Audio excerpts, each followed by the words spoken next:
starting my vacation now, so you'll be here. Okay, see you after your vacation, Okay. Cheryl. Inside Politics is next. Before that, let's check in for business news from New Yorker's Beverly Schuch. Thanks, Lou. Cheryl, have a nice vacation. It was a banner day on Wall Street today. Stocks shot into uncharted territory, closing at new all-time highs. Expectations of an economic turnaround and strength in several blue-chip issues luring investors. The Dow Jones Industrial Average ended the day up a clean 50 points at 3280. Big board volume once again very heavy, 270 million shares traded. The broader and secondary markets also posted smart gains. Among the most actively traded issues here at the New York Stock Exchange, Glaxo Holdings down 1/4 point, Chrysler up 7/8. Auto stocks gained across the board. RJR Nabisco down 1/4, and General Electric rallied $2 a share. Please join us tonight for Moneyline with Lou Dobbs for more on the market's record performance. That's tonight at 7 and 11:30 Eastern Time. I'm Beverly Schuch reporting from the New York Stock Exchange. Stay tuned now. Inside Politics is coming up next. Members of the Bush Brigade say their man will stick to his message, but beef up the aggressiveness of his campaign approach. Pat Buchanan keeps pushing his conservative creed, telling true believers they've got to come on board. It's all part of Inside Politics 92.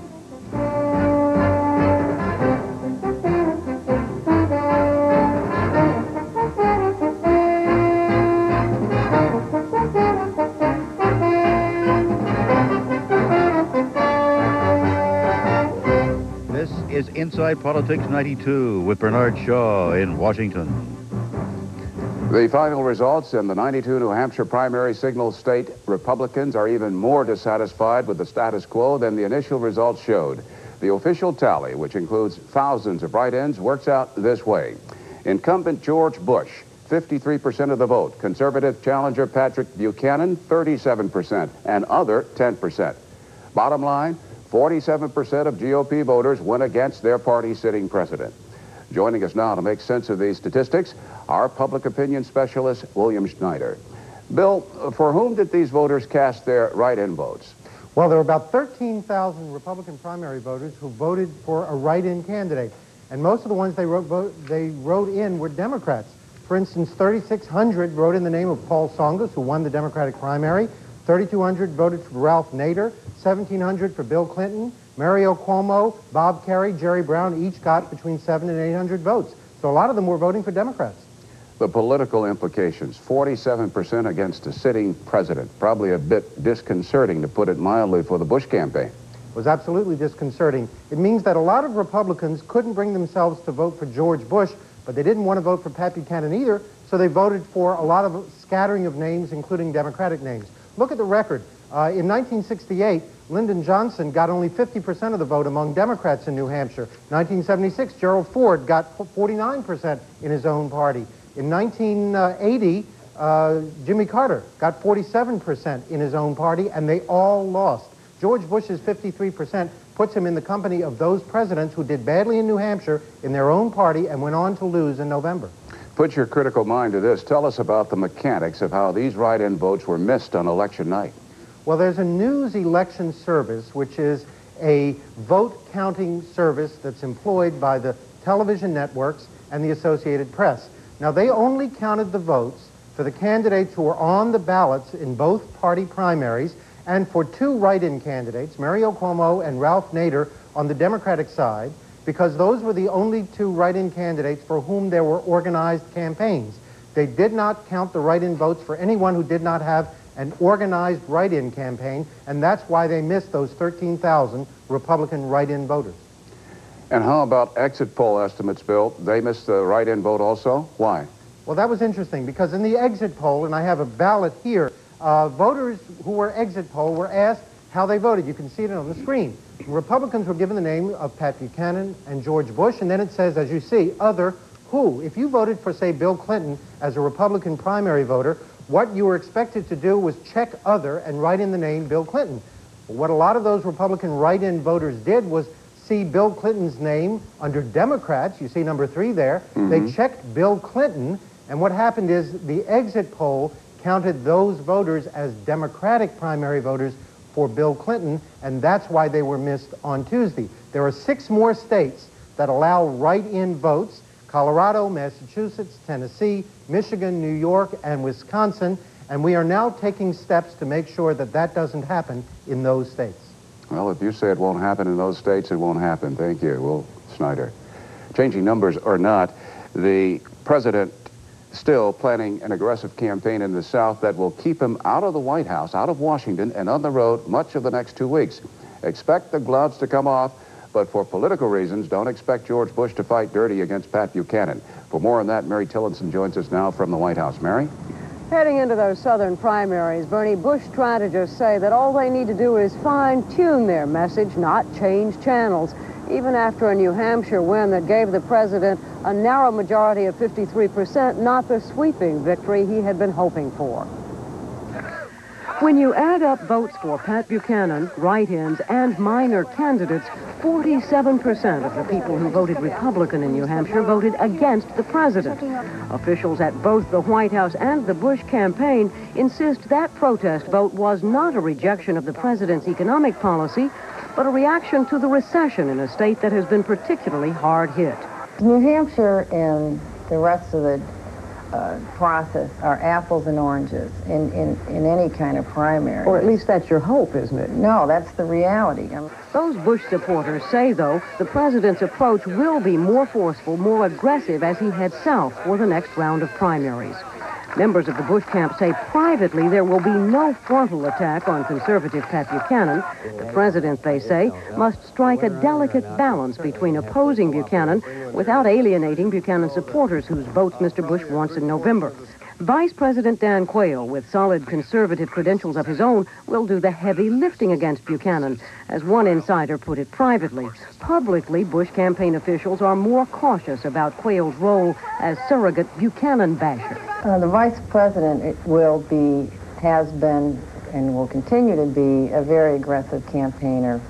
It is also possible Bush will use attack campaign ads against Buchanan, particularly ads stressing Buchanan's opposition to the Gulf War. But one Bush backer says the get tough with Pat strategy is a subset of the overall game plan. Winning in November, that game plan has the president himself continuing to stress his economic policy differences with Democrats. Bush campaign staffers say the president will head into the southern primaries with 200 delegates already in the bag, that by March 10th, Super Tuesday, he's likely to have added hundreds of more delegates to that total on his way to the nomination. They say numerically there is no way that Pat Buchanan can stop George Bush from being the GOP presidential nominee. Bernie? Despite Buchanan's stronger than expected showing up in New Hampshire, how are the Bush campaign advisors portraying the Buchanan challenge over the long haul? As relatively insignificant a word I will use, because they think he will fade, and that, again, as one of them put it, numbers is what politics is all about. Publicly, they are very polite about Pat Buchanan. They say he is a fine conservative television commentator, and they will be happy to welcome him back into the family of Bush supporters by November. Mary Tillotson. For his part, Patrick Buchanan turned to his right today to try to convince fellow conservatives that he, not George Bush, is the prophet that can lead them back to the promised land. CNN's Deborah Potter. For Patrick Buchanan, this is ground zero. To have any chance of beating George Bush, he needs the support of these conservatives. So his purpose was clear, to portray himself as the true choice of the true believers. We have taken our stand, and we have made our case, and we have fought the good fight, and now it is time for others to take their stand. This race comes down now, my friends, to Buchanan or Bush. It is a time to choose. On cutting taxes, regulation, and the federal bureaucracy, Buchanan claims that he is the real conservative, not George Bush. But some analysts say that on other issues, Buchanan is just too far out of the mainstream, even for the right wing of the Republican Party. By no means all conservatives want to go back 40 years to isolationism, want to go back to immigration restriction, want to go back to trade protectionism. And on those issues, if people start taking Pat Buchanan seriously, I think he's going to run into some resistance among conservatives. Many conservatives agree that what Republicans did in New Hampshire may not mean much down the road. They were so mad with Bush, they wanted to hit him over the head with a plank and send him a message. But then I think they're going to feel sorry they hit him so hard, and they'll rally back to him. Buchanan, of course, is trying to rally them to him with issues like quotas and foreign aid. He's even attacking the Bush administration for increasing the budget of the National Endowment for the Arts, which he says supports filth and blasphemy. It's red meat to the conservatives, but, Bernie, it may not be enough. Deborah, aside from New Hampshire, what are the chances of, the real chances of Buchanan running a viable campaign from now through August at that Republican convention in Houston? Well, his people say he fully intends to stay in the race until the convention. Viable, that's the real question. Buchanan may get a lot of votes in those southern states that he's targeting. There are very few that he's targeting at this point. And what he needs, of course, to become credible, viable as an alternative to George Bush is a win. And if he can't count on solid, truly solid conservative support, it's hard to see where he'll get that victory. Deborah Potter. And now a man who knows the mind of Patrick Buchanan well, Robert Novak, columnist for the Chicago Sun-Times. Bob, you were just hearing what Deborah was saying. What about that? Well, I think the problem that George Bush has is not Pat Buchanan. The problem George Bush has is George Bush. He has got very serious problems inside the Republican Party on the same level as Gerald Ford's problems inside the Republicans were in 1976 when he was defeated. And Bernie, the White House, as far as I can see in the campaign, since the returns came in from New Hampshire, has made two very important decisions. The first decision is that the attack is less on the Democrats and more on Pat Buchanan, and that the president is not moving to the right, which of course Buchanan would take credit for. The second decision is that instead of doing a Rose Garden strategy, instead of being president of the United States and using that power, he is off on the road, and he doesn't look all that good on the roads. There are a lot of Republican politicians that think that the president has made the wrong decision in two ways. No risk of him not being nominated. Big risk that he won't be reelected. Well, there are other risks. As I ask you this next question, given what you've just said, in which direction is the Republican Party going? The Republican Party is in a state of tremendous dissension. If you, there's so much denial going on at the White House about the New Hampshire returns that they're really denying reality. The results that Bill Schneider was talking about of a 47% protest vote in New Hampshire is absolutely terrifying for the Bush operation. Now, they say New Hampshire is special. It is in much worse state than other states. But as a matter of fact, Bernie, there is a big New Hampshire, a huge New Hampshire, and it's called California. California is in terrible shape. Real estate values have dropped much as they have in New Hampshire. And as a matter of fact, the desire of the Republicans, of the Bush people, is to try to get Buchanan in such bad shape that he will not survive until June 2nd. I don't think they'll make that. Robert Novak, thank you. We move on to the Democratic field of dreams next on Inside Politics 92. We'll see how the candidates are trying to corral votes as they head into the next round of presidential contests. And later, imagine polling places at roadside restaurants and truck stops. It's food for thought in a newly drawn, strangely drawn congressional district. Beauty, romance, adventure. You'll find it all at the most spectacular resort in the U.S. Virgin Islands, Frenchman's Reef Beach Resort. And now, enjoy it all for an unbelievable low price. From only $405 per person for 4 wonderful days, including deluxe room, sunset cruise, activity discounts, and more. Frenchman's Reef Beach Resort, where it's sunny and 80 degrees. Call your travel agent or 1-800-524-2000. I was seeing my parents off, and I realized... Dad, what do you got in here? Gardening equipment? They've planned their retirement for a long time. Common sense says the time to plan for your future is today. One day, it's going to be our turn. And Fidelity Investments, America's largest mutual fund company, can help you begin. Debbie? One day, Jeff sat down to figure out how much we'll have for retirement. How's it going, Einstein? Very funny. Take a look at this. I thought we were doing a pretty good job.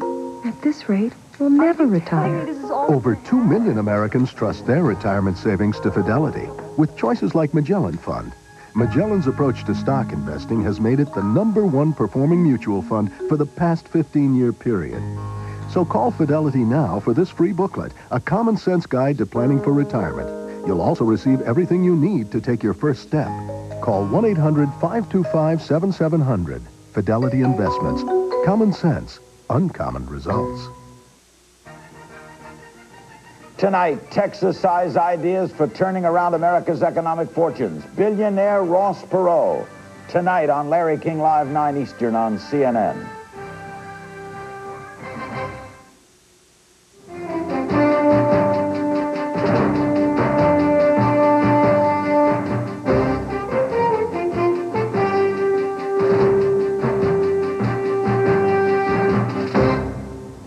Intent on proving he's got national appeal, Democrat Paul Tsongas is hopscotching across the country today, trying to round up rural votes and big city bucks. CNN's Richard Roth has the latest on the Tsongas push for the presidency. Even with the win in New Hampshire, Democrat Paul Tsongas must show he can attract voters outside of the Northeast. He gets his first real test in the South Dakota primary next Tuesday.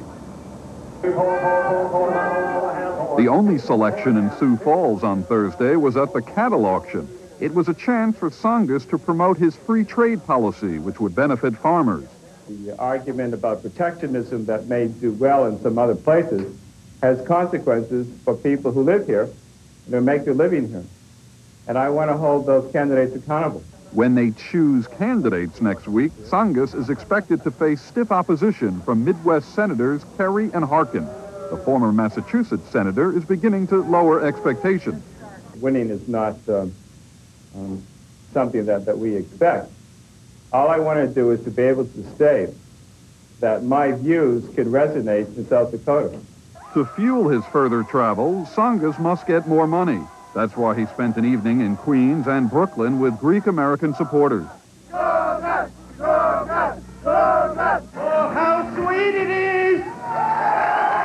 But the Greek community has been slow to contribute to Tsongas' campaign, left with a bitter taste of the Mike Dukakis failure 4 years ago. For months we've been hearing, where are the Greek people? Well, they should be here tonight. This is unbelievable. Indeed, the turnout was impressive, but voters elsewhere may still be wary. The people of New Hampshire yesterday sent a message. And what they said was it's time for a Greek from Massachusetts to be president. Tsongas played to his strength here, again stressing family values passed on from his immigrant ancestors. Though some in the crowd like his low-key style, the candidate showed he could get tough.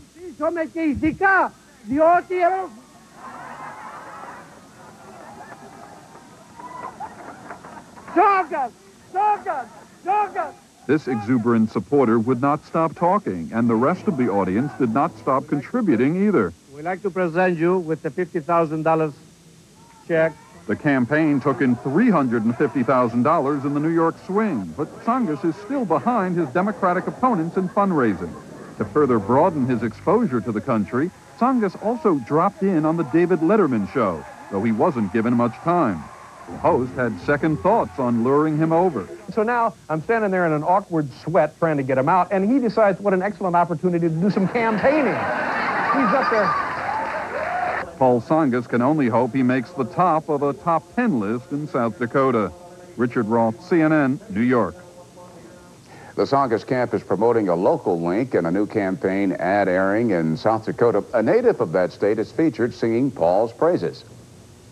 I can tell you, when Paul's determined, he doesn't stop until he gets the job done. Paul's a straight shooter, tells it like it is. I'd vote for Paul Tsongas, even if he wasn't married to my daughter, Nikki.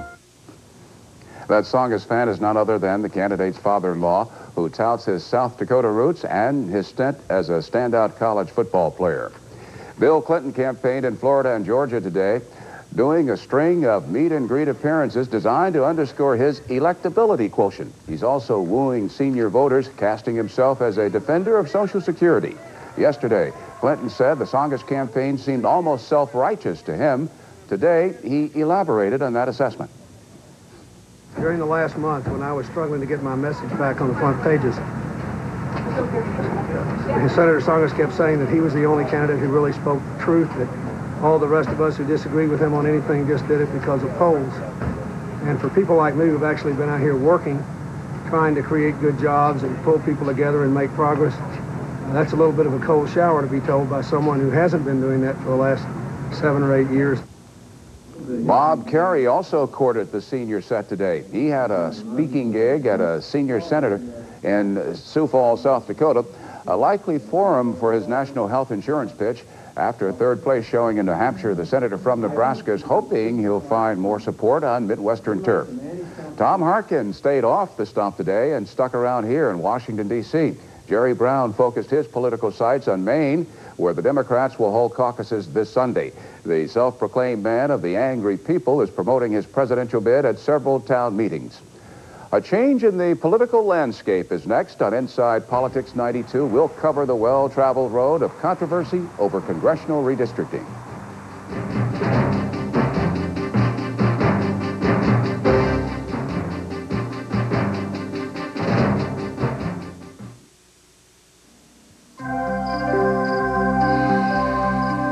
Because some aches and pains don't go away when the lights go out, we've created Tylenol PM, specially formulated with extra-strength Tylenol pain reliever for those aches and pains that can keep you up at night, plus a gentle ingredient to help you sleep, so you can wake up refreshed in the morning. From the name you trust comes Tylenol PM, so you can rest easy. What does this woman know about dieting that maybe you don't? That you don't have to drink your breakfast, because a serving of Kellogg's Special K actually has fewer calories than a glass of the leading diet shake. In fact, the entire Special K breakfast, including fruit, skim milk, and coffee, has fewer calories than the diet shake. So, if you're going to have something special when you're trying to lose weight, shouldn't it be something special with fewer calories? Kellogg's Special K. Lose the fat.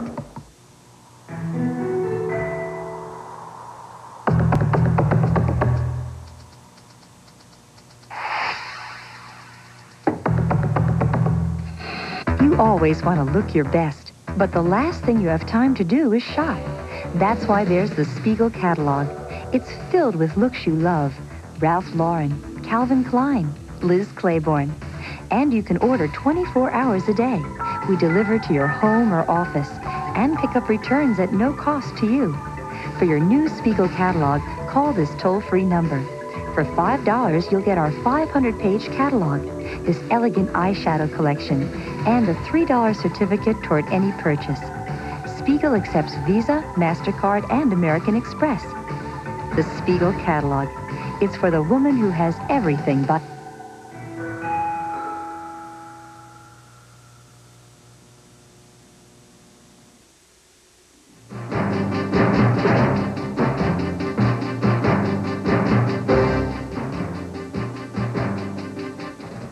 A fine political line has been drawn in North Carolina that's driving debate and fueling satire and snickers. CNN's Pat Etheridge maps out a new twist in the current round of congressional redistricting. Around here, they call it the 4-lane district. Instead of a traditional voting block, one of the nation's newest congressional districts runs from Durham, North Carolina, halfway across the state to Charlotte, hugging Interstate 85. It looks kind of like a snake. The squiggly line was created because North Carolina hasn't elected a black to Congress this century. The Justice Department ordered the state to create black majority districts that might turn the tide. So computer experts went to work, and District 12 was born. It's a collection of black communities in the mid-sized cities that make up the heart of North Carolina. Meandering some 200 miles alongside hojos, Waffle Houses, and way stations, it's anything but compact. More than 500,000 people live along District 12, so campaigning could take on a sprawling new style. You can have a rally off of every exit off of Interstate 85 and touch all the people. Truck stops, some suggest, might serve as polling places. We will have voting stations where you just drive up and vote like a Hardee's or McDonald's, I'm sure. Cartoonists are having a heyday with a district line thin enough to spit across. Just to drive the point home, part of the path is so narrow that the northbound lane of the interstate is in the new District 12, while the southbound lane lies in another. The state GOP leader believes it has less to do with electing minorities than keeping Republicans out of office. He charges old-fashioned gerrymandering and is fighting back with a lawsuit. Well, I frankly think it just destroys the very fabric of our representative form of government. You'll no longer have a system where people know who their congressman is, who's representing them, nor do the congressmen really know what their district is when they have such a spread-out district. Even civil rights foot soldier Congressman John Lewis believes this application of the Voting Rights Act may have gone too far. My greatest fear is that we will create pockets of townships, not pockets of political power, but we will create something very similar to townships in South Africa. Contorted as it may seem, District 12 is not unique. The state of Florida has another interstate district on the drawing board. There's a Hispanic district in Illinois shaped like earmuffs, and one in Texas that resembles a snowflake. I think when we get through with this whole thing, we're going to see a bunch of them. We can probably have a nice exhibit at some museum, see which one was really the most creative. For now, it remains a controversial computer age conception. It reaches out to voters in an aim to right past wrongs, and in some cases, redraws political lines right down a divided highway.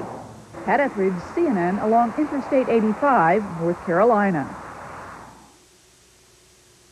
Get ready, basketball fans. It's coming right at you.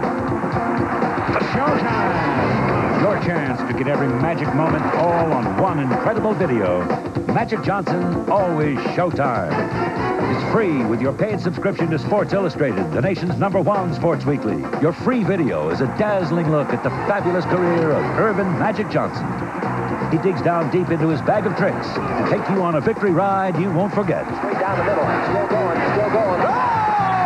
You'll cheer every exciting minute as you follow this leader up and down the court, wherever he goes, from high school to college to the pros. He just keeps on winning with an enthusiasm, a spirit and style that would change the NBA. Call this toll-free number now to be sure you get in on all the excitement free. Magic's 18-footer wins it! Don't miss the rookie's first NBA championship as he rises above the crowd to stun the Sixers. And you'll be there for all the battles with the legendary Larry Bird, the rivalry that started in college and continued in the NBA. You'll feel the intensity, the frustration, and the excitement as the two fight for the last shot, the one that makes champions. Shoot it, 5 seconds left. Magic down the middle, just what I thought. A hook shot at 12. Yeah! Magic's just a great basketball player. He's the best I've ever seen. Get 60 minutes of memorable magic, free from Sports Illustrated. Get your free video and 54 issues of Sports Illustrated, including the Olympic preview and the famous swimsuit issue, for only $1.29 an issue. Save over 55% off the cover price. You may use your credit card. Follow all your favorites in Sports Illustrated. Call now to subscribe or renew and get this memorable video free. For quicker delivery, use your credit card. The magic of Irvin Johnson will always be something special, something we can't forget. Treasure it always. And every week, enjoy the continuing drama and emotion of sports in Sports Illustrated.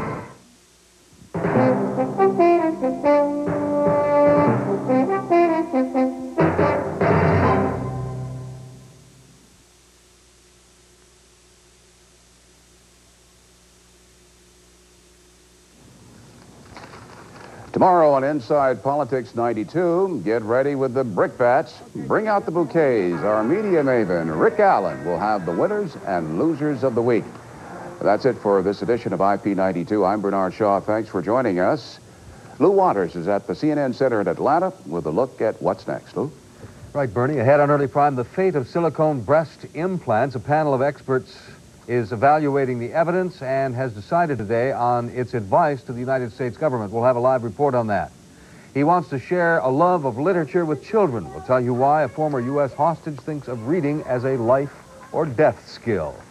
And it's all happening at the zoo. Even the animals feel a slowdown in the U.S. economy. Extra funds are close to extinct. More about that on Early Prime, next here on CNN. Coming up, Early Prime continues, followed by Showbiz Today, after a word from your local cable systems, next on CNN. No No matter what you drive, large or small, foreign or domestic, when you have drivetrain problems, there's one place you can always count on for fast, fair, reliable repair work. Mitchell Transmission, family owned and operated by 3 generations of Mitchells since 1945. For free road testing, minor repairs,